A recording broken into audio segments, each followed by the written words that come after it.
Complete একবারে পার হয়ে আসতে 5-এর নিচে 5-এর মতো লাগতে পারে। 5 লাখ? হ্যাঁ, এমন হতে পারে নাম্বার দিতে গেলে আমাকে স্পেশাল লাগতে পারে, এসব স্পেশাল লাগতে পারে, সার্কেল চার্ট লাগতে পারে, আপনার প্রসেসর প্রসেসর তো লাগবেই, 4-5টা তথ্য আছে বুঝছেন।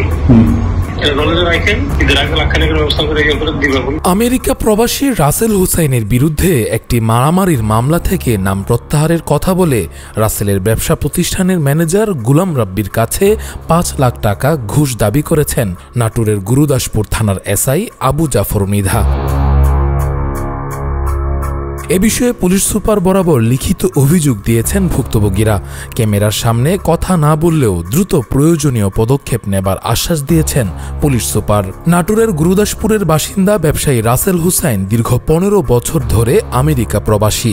আমেরিকায় ব্যবসা প্রতিষ্ঠানের পাশাপাশি নিজ এলাকায় রয়েছে 2 ব্যবসা প্রতিষ্ঠান। আমার বাবা 76 ইয়ার্স ওল্ড, একজন বীর মুক্তিযোদ্ধা।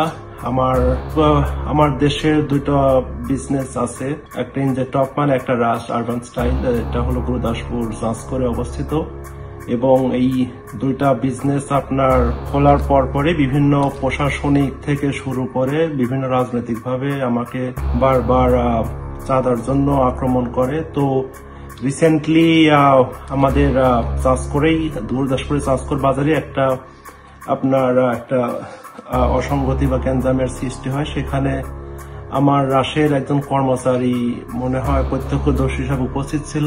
তো প্রত্যক্ষদর্শী উপস্থিত থাকার কারণে এখন আমার কাছে উদ্দেশ্য জনিত ভাবে আপনার টাকা আদায় করার জন্য আমার নামটাও আপনার গত 16 মে চাঁচকইর বাজারের এক মারামারির মামলায় তাকে প্রধান আসামি করে থানায় একটি মামলা দায়ের করেন স্থানীয় ইটভাটা ব্যবসায়ী ফরিদ মোল্লা, যার তদন্তভার পায় গুরুদাসপুর থানার এসআই আবু জাফর মৃধা। এরপরই নানা অপতৎপরতা শুরু করেন সেই এসআই। মামলা থেকে রাসেলের নাম প্রত্যাহারের শর্তে তার ব্যবসা প্রতিষ্ঠানের ম্যানেজারের কাছে 5 লাখ টাকা ঘুষ দাবি করেন তিনি।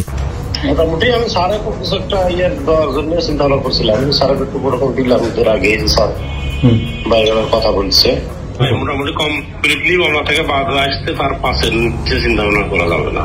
কত? কমপ্লিট একবারে পার হয়ে আসতে 5-এর নিচে 5-এর মতো লাগতে পারে। 5 লাখ? হ্যাঁ, এই জন্য আপনি জানেন যে 3-4টা জায়গা এখানে আছে আর ওইটা 1 নম্বর আসামি। তবে এসআই ঘুষ দাবি অস্বীকার করেছেন। আমি তাদের কাছে টাকা পাবো কেন? আমি বুঝতে পারছি কেন না চাইছেন কিনা, 5 লাখ টাকা চাইছেন না ভাই। সঠিক তদন্তের মাধ্যমে মিথ্যা মামলা প্রত্যাহার সহ রক্ষক হয়ে ভক্ষকের ভূমিকা পালন করাই সেই পুলিশ সদস্যের বিচার দাবি করেছেন স্থানীয় বাসিন্দা, সুশীল সমাজের প্রতিনিধি ও আমেরিকা প্রবাসী ভুক্তভোগী। এ বিষয়ে পুলিশ সুপার বরাবর একটি লিখিত অভিযোগ দিয়েছেন ভুক্তভোগীরা। এ বিষয়ে ক্যামেরার সামনে কথা না বললেও বিষয়টি তদন্ত করে দ্রুত ব্যবস্থা নেবার আশ্বাস দিয়েছেন পুলিশ সুপার।